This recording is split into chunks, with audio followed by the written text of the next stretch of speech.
The funny story is, though, that he read one of my Melanie Dickerson books. Yes. The medieval fairy tale romance. Liana and I here. We're doing a book chat. We're doing a special book chat today. This is Christmas gift ideas, right? Books. Yeah. That was just very smooth. We're giving ideas for books as Christmas presents.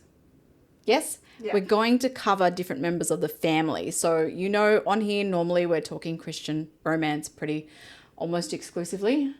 So basically, like, your mum and older teens, teen girls probably are covered, right? So we're going to talk about other age groups. So we've dug out of the girls' bookshelves things that they were reading when they were younger. We're not an expert on younger boys, but we do have yet, because Matthew's sort of just getting like into that and getting into those books. And I think we've gone exclusively Christian. I think so, yeah. Books, yes. And another time we'll talk about some other books that aren't Christian, but we think are okay for younger kids. Like, they're clean and there's no agenda in them. So that's what we want to talk to you about today. And you'll have to just excuse us. I'm probably a little shiny because it's really hot here. I know it's late, a high 30s. Which, if you're American, I don't know what that is, like 97 plus or something. So it's pretty hot. It's December here. Yep. Which means it's hot. So Christmas for us is hot, which is why we look like this instead of like all snuggly, like, a lot of Christmas movies. And the and the hot chocolate and, it's too hot. In fact, I bought us frozen drinks today, didn't I? Yeah. Yeah, because it's just hot. And it's quite warm here. I'm sorry I dong this and I know the sound just goes ding. So, anyway, what was I saying?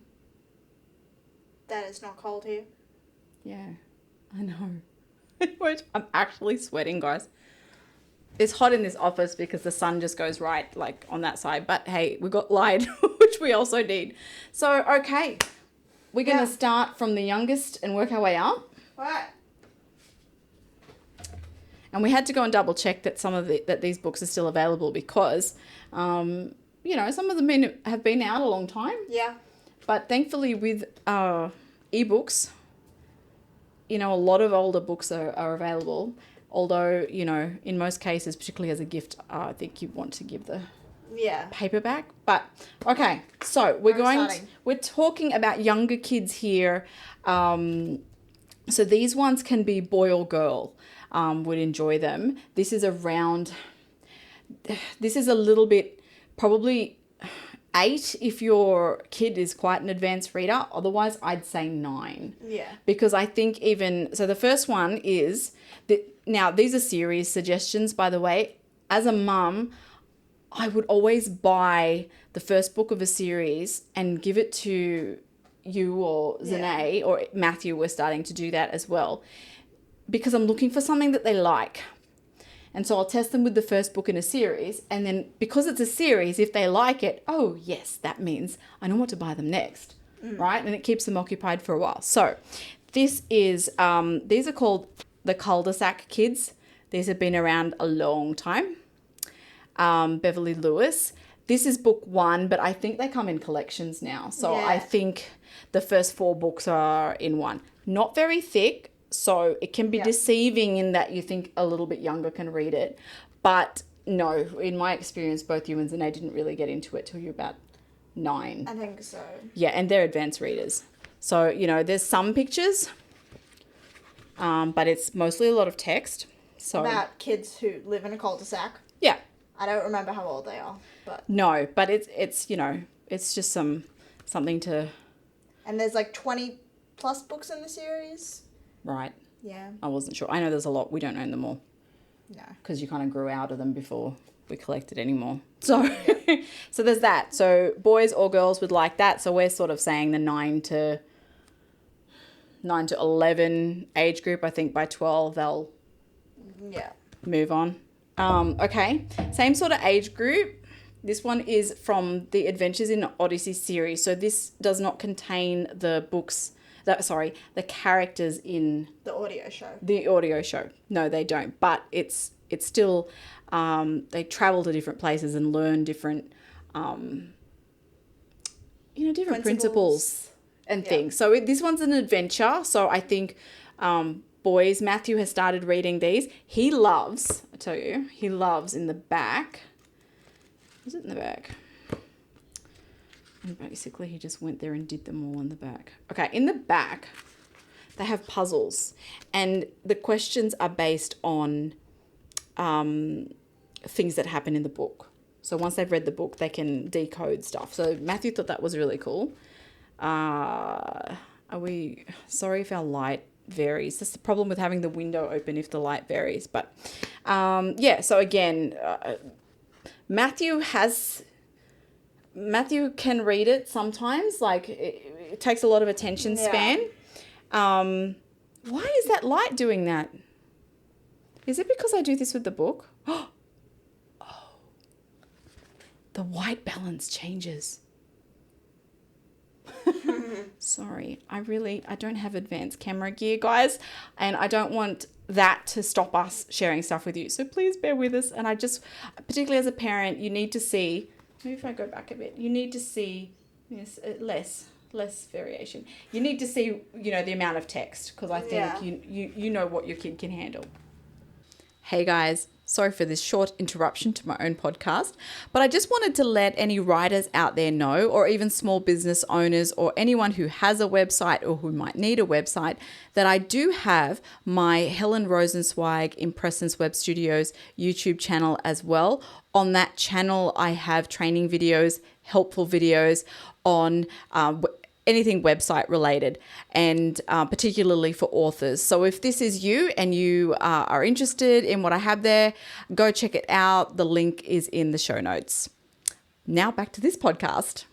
Okay, so I think, is that it for that age group? Yeah. I think so. That's, basics, Okay, now we're going to move on to slightly older. Mm-hmm. Okay, so what did we say this was? Like 8 to 12, maybe.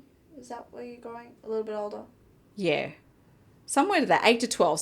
So this kind of is included in that age group, but this goes a bit further.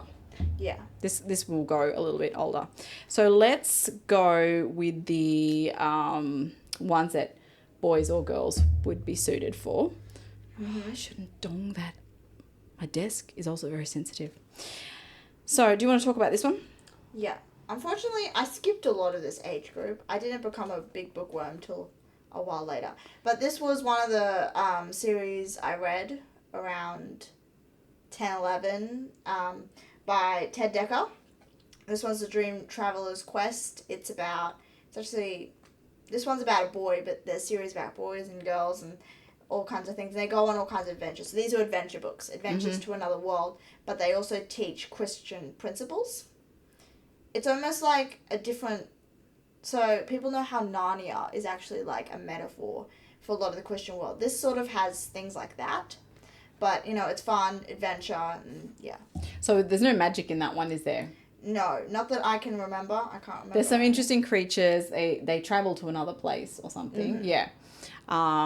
So not exactly magic, but it is a little bit more, other world. Yeah, other world. So it just depends whether you're okay on that. If you are concerned, or always read the book first before your child. Yeah. But was that the first set that we got? Yeah, this was the first. So there's 4 in that one. Mm-hmm. When Zanae read it, yeah, she said, "This has the power to change your life if you let it." Oh, I don't remember that. It's quite profound, and she picked up the profound messaging in it. So, yep, she did. She said to me, that has the power to change your life if you let it. So, now the only caveat is, for us Aussies, this is crazy expensive to get hold of. Yeah. Yeah, because they seem to have published it themselves, not through Amazon, so we don't get print on demand. So I think the first 4 books in this was $100 and something delivered, which is nuts. I actually bought it directly off their website when they had a special on and a shipping special or something. Like I did, and and honestly, I invest in books. If the books are good for the kids and it engages them and it gets them reading, then I do tend to invest in books. Because also, like, they can get past, I believe in sharing books. So I know that it's not potentially just you or Zanae, and at least like this, the more kids you have, I guess the more beneficial the investment is, or economical the investment is, because it can be shared. So I fully expect Matthew will read them in a little while. So that's that one. By the way, I'm going to put there is, by the time you see this video, there will be a post up on my website. I will link to it in the show notes. It's going to list all of these books for you, so you can go check them out there. And yeah. Okay, good. That's all on that one. Now, in a similar, well, it's not similar. This is not Otherworld, but this is like adventures. The kids get into dangerous situations. Frank E. Peretti. I think Ted Dekker and Frank E. Peretti, parents might know them for their adult fiction. So this, I actually had these when I was a kid, right? And I really enjoyed them. You haven't read these, have you? I haven't read them. No. Zanae really enjoyed them, and I enjoyed them as a kid. I didn't have the full set. We still don't have the full set. We still don't have it. No, but these are good adventure things as well. They're about the Cooper kids. I think there's possibly 6 to 8 books in this series. So, it kind of sounds weird, right? The Door in the Dragon's Throat, but okay. I think that's not quite literal. No, but I do remember being like, oh my gosh, it's quite suspenseful, because they get into dangerous situations. They've got to be rescued, but, God's throughout the whole picture of that. Yeah. Yeah. So, that's another one. Now in this age group, so we're talking the 8 to 12s, we are looking at the other 2 options we have here, really girly. Okay? Girls. Really girly. These are girls who like girly girl books, which was totally Zanae's world. We should have Zanae here, but... She's wiped out. The reason you're not seeing Zanae on the podcast is she finished year 11, at the end of September, and is now in year 12. She's wiped out. She is exhausted with her study load. That final year of school is high stress. So that's why we're not seeing much of Zanae. So you haven't read these either, have you? I told you I skipped this age group. Yeah, she wasn't a big reader early. But you were reading... I don't know, I read different things. What's that diary? Dork Diaries. Dork Diaries. She was reading, not Christian. They're Aussie, aren't they? Are they Aussies? No. No? It's American. Oh, okay. Sorry. Because a lot of the other books the girls read when they were younger that weren't Christian are actually Aussie authors. So again, we'll talk about some other options that aren't Christian if anyone's interested at another time. So this one is, now if you know Natalie Grant, she is the... I wish there was a way to tell my camera to not adjust its settings. Anyway. Sorry. Natalie Grant, she is a Christian singer. Yeah. All right. There's 3 books, I think, in this series. Really girl, like you can tell from the cover. I keep angling that. Okay. It's called Glimmer Girls London Art Chase. So there's that option. They're traveling. It's her and her sister, and there's some glitz. 2 sisters. There are 3 sisters. Okay. And, their mum's a singer and all of that sort of stuff. Yeah. So a bit more glamorous, girly stuff. And I think this is quite similar. Melody Carlson. I know nothing about this book. Have you read any Melody Carlson? No. Okay, Melody Carlson is prolific. I don't know if she's still writing. She has written so many books for so many age groups. It's quite incredible, but she's coming up in one of our suggestions in a minute. In other a lot of teenage stuff. Some of it's really hard hitting, and then some of it's just more fun and girly stuff. So it says girl power. Okay, it's girly stuff. I think there are 2 books in this one. Harbour View. Yeah. Yeah. I may not have read them. I know you know, about dealing with bullies and other girls and stuff. So, you know, things that girls can, like, relate to. The only thing is, because they're older, they're not going to have the whole social media them. Yeah. and which might be nice. It can be nice. I've read a few books that are, like, written in the 1990s and they have to call on the house phones to talk to each other, and I'm like, that's nice. It's good. I think it's educational in that respect as well. It helps them know what life was like for us. I had to learn what a fax machine was. But I think it's good. I think it's really good to read across different time periods like that. Even though it wasn't, you know, it's not a it's not a historical fiction. It might be classified as that now. Oh my gosh, am I feeling old? Okay, so that's it for that age group. Now we're going a bit older. Again, we haven't covered teenage boys in this house yet, so these are girls. Yeah, sorry. We tank out now on the boys thing. Although, I'll have something else to say about that. Okay. All right, so we're talking 12 plus. Bearing in mind they deal with heavy themes. Sometimes. But these are things that happen in real life, and it's honestly, your kids get exposed to that with what's going on around them. So, here, Melanie Carlson, which we've just spoken of. This is actually book 2 in this series because Zanae has lent it to her friend. So I told you we lend books around here. This is the Carter House Girls. So this is, you know, there's dating. They're totally Christians, but they're boarding house. Oh yeah, it's in a boarding school. Yeah. Which, if you like that kind of thing, this is cool. I always did. I loved boarding school. Who read Naughtiest Girl in school? That whole boarding school, and Enid Blyton's, you know, Melanie Towers. Mallory Sorry, Towers. I didn't read that either. And the Twins of St. Clair's. I loved those. I don't like teens. She doesn't actually. Teens frustrate me reading teen books. She gets too annoyed with them. Yeah. So anyway, this is in a boarding school, you know, girly things, and that's up to you if you want your daughters reading about girls with boyfriends. So you read it first and decide. You may not like. Okay, here is a legendary series. Now this is teen, but I did like this one, and I have read it. But it was also because it extended into adult. That's probably why. Okay, but why did you like the teen aspect of this when you don't like others? What was different about this series? Well, it's hard to say because I flat out haven't read a lot of the other teen ones, but I did enjoy this one because a lot of it had to do with the teen season is really hard and it's really up and down. But I also knew that when reading this that we'd get around it and all the pathetic dramas. Because you knew there was more after.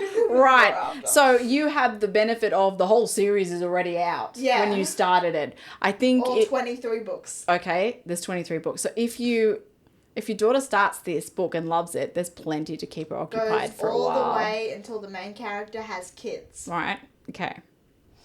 Yeah. But this is heavy on the Christian theme, right? Yeah, it is. This is, and that's probably why you liked it a lot. Yeah. You know, it's really, it's wrestling with the Christian. Yeah, but the guys also, because it was one of those ones where we actually met the person she marries in the first book. So there was this whole journey, and I just love him. He's like my guy standard now. Right. So they said he's too nonchalant for her. Right. But it's not about his personality. It's about who he is, you know? His character. Yeah. Yeah. Because he's the steadfast Christian through this, isn't it? And then Christy is the one wrestling with dramas. And yeah. Yep. So particularly this does deal with death. A little bit. There's a bit of death. There's only like one. There's teen issues. They don't happen to Christy. They happen to the people around her. Yeah. So which happens in our real life. All right. So these ones are around the 12 up. Some parents may prefer your child be slightly older. So that's up to you. But this one will extend into adulthood. So yeah. There's the first 12 books are teen, and by that Christy's graduating. So. But you read the whole series before you were 14, didn't you? Yeah, I did. Yeah, so 14-year-olds are reading adult fiction. I read adult. Christian kids. I mean, there are 14-year-olds that you go to school with that read things that are just really bad. Yeah. That they really shouldn't be reading. But, yeah. So that's why I've always been very deliberate about finding good Christian books that they like. Because if you want to read, you like reading, you're going to find something to read. So as a parent, I make sure there's something good in front of them and they have access to that. Yeah. All right. So now we're going into the YA fiction category. Yeah. So, which is a funny thing because teenagers are reading adult fiction at 14. Yeah. So, but I think there are some around the 14 to 17 that still like a bit of the teen.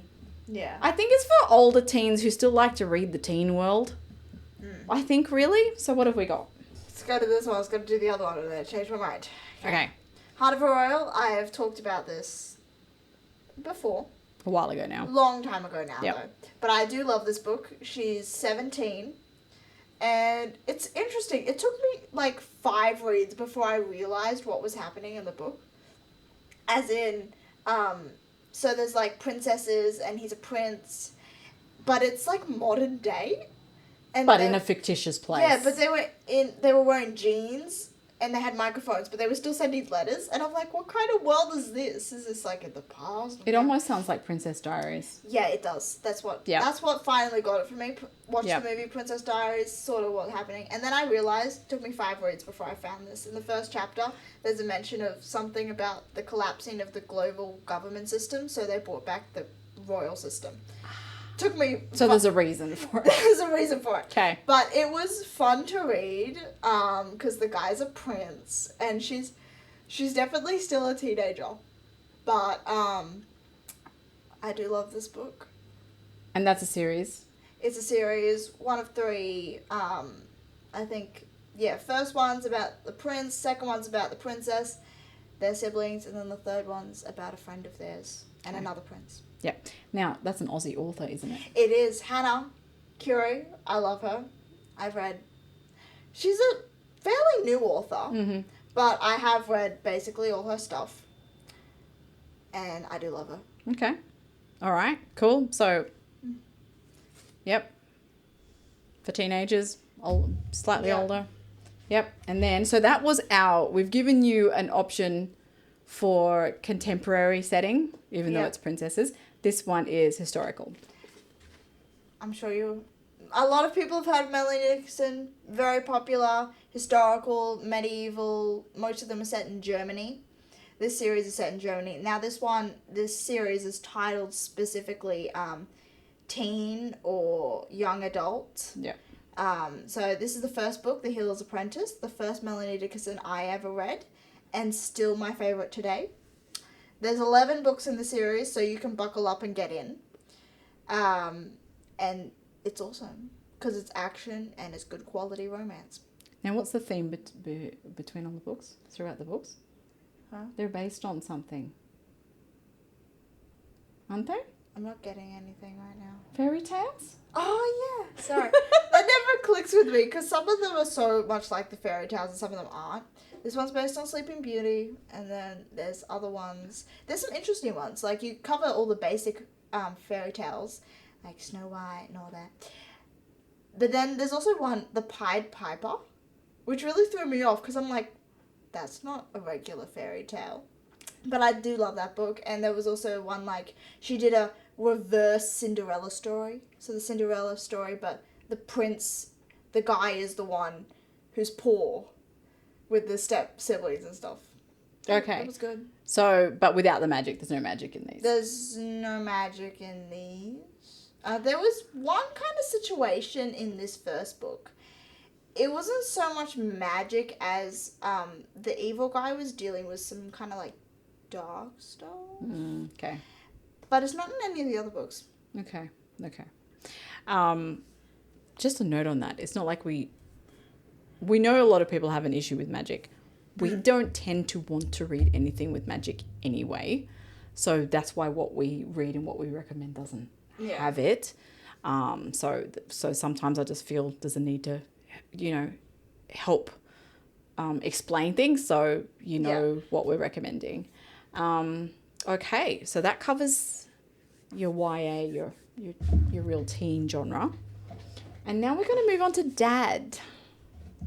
Okay, where are we starting? Because my husband Thomas, he's a big reader. He is. We all read in this family.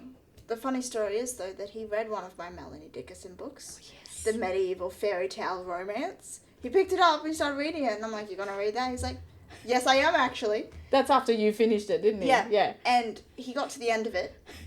And you can't really tell what his opinion is all the time. He just said, yeah, it's good. It wasn't until he said it could be made into a movie that I realised how much he loved it. Right. See? There you go. He doesn't normally pick up our books to read, but he did in that case, didn't he? Yeah. Yeah. Yep. So again, go hunting for things that he might be interested in reading because he likes to read. So I want to start with that one. This one? Yep, I do. Because I want to cover boys with this. Oh, everyone in the family's read this book. Yes. Except Matthew. But he will. Well, yeah, he will. You finished the whole series before you were 12. I think I was 11. Yeah. When I read So, Left Behind series, if you haven't heard of it. So, we have done a video on this, or I have at some point done a video on Left Behind series.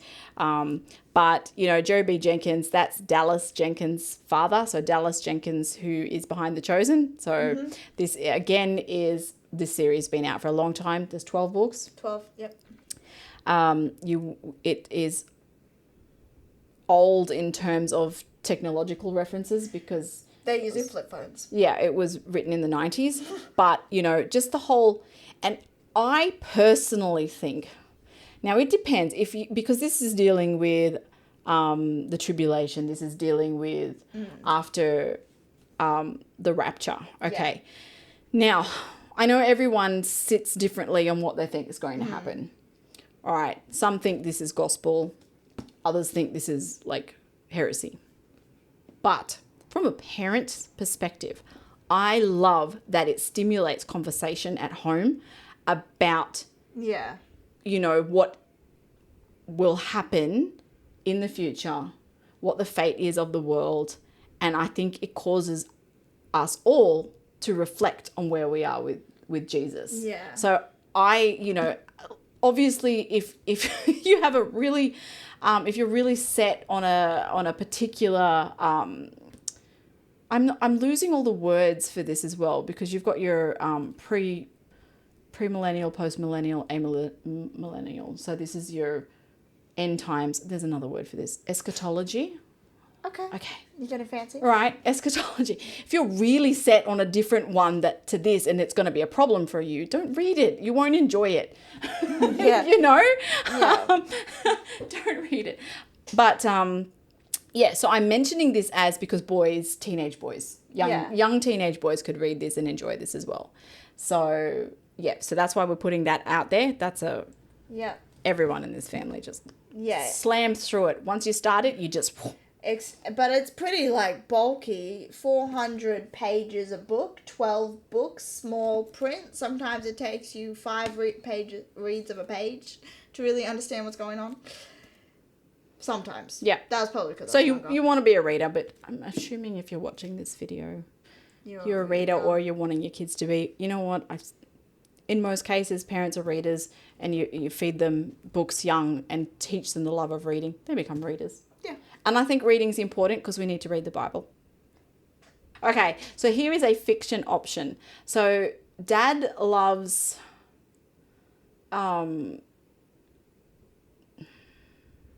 action spy kind of things. Yeah. Right? So he doesn't like, he did read a Ted Dekker one before, and Ted Dekker is Christian thrillerish. I don't want to say the word horror. But it's not of this world kind of thing.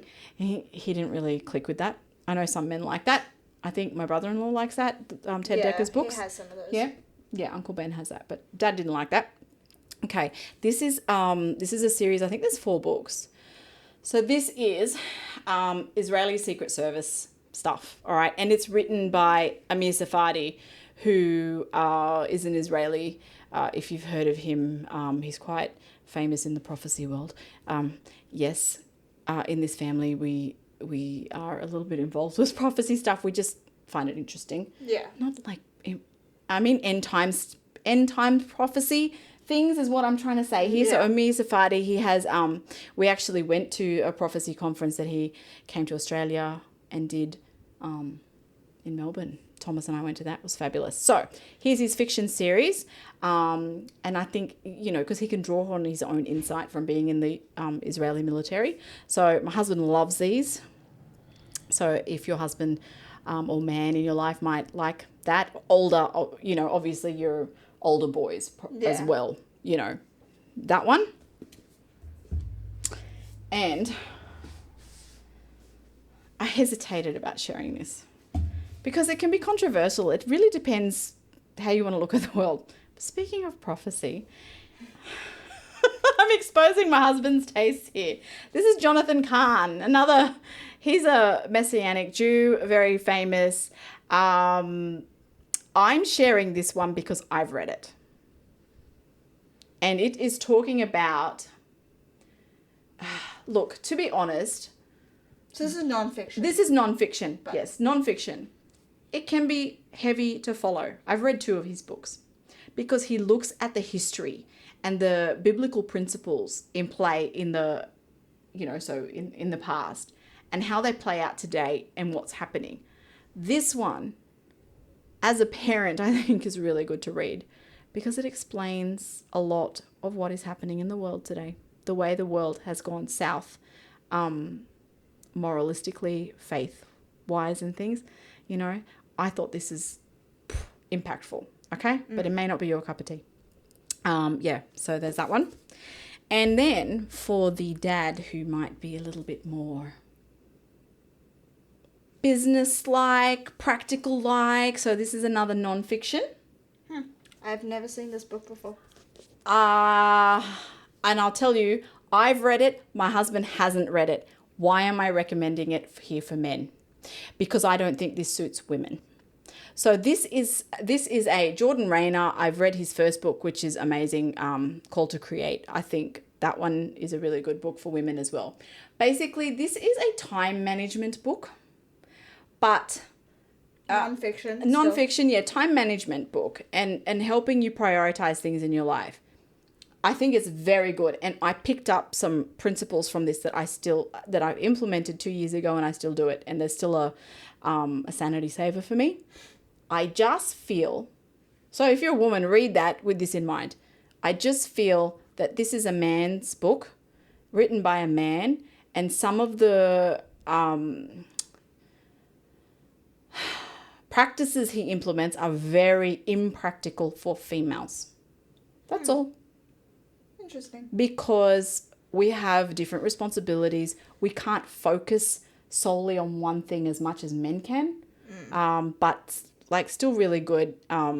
Just if you read it as a female, don't get encouraged that you can't implement everything in here. But you know what? With anything, even a man reading it, I think if you come away from a book and there's one thing you can take away from that and implement and it helps you, it's great. You don't have to follow it by the letter.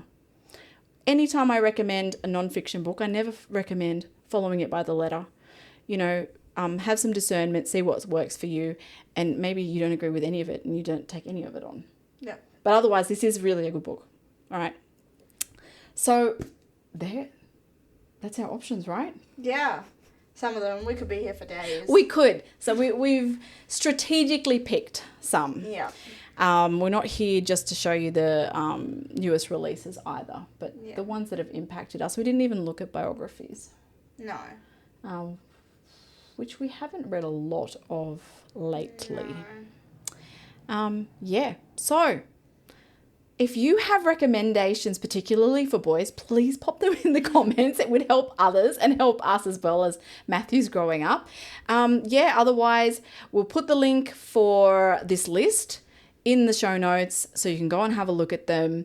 I know it's very close to Christmas now, so I hope these suggestions aren't coming too late, but maybe you need some last minute shopping.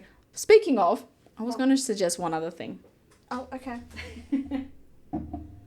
Just in case, if you haven't seen these before and you're looking for something for writers, these are our journals. Okay, these are journals we produced ourselves. Zippered journals. There's a pink and a purple one. Unfortunately, they're only available here in Australia because shipping to America from here is crazy. Nutso. Okay? Even with the exchange rate, you know, the American dollar is so much stronger than our dollar. So, yeah, no, it's still not worth it. So, yeah, zippered journals.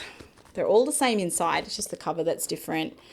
Lined. There's Bible verses at the bottom. I chose them specifically to be spiritual warfare related verses. Pen holder, like, yeah. So they feel nice. They're a nice present. So, yeah, those as well. I'll put a link to those, in the show notes as well. We'll see you next time.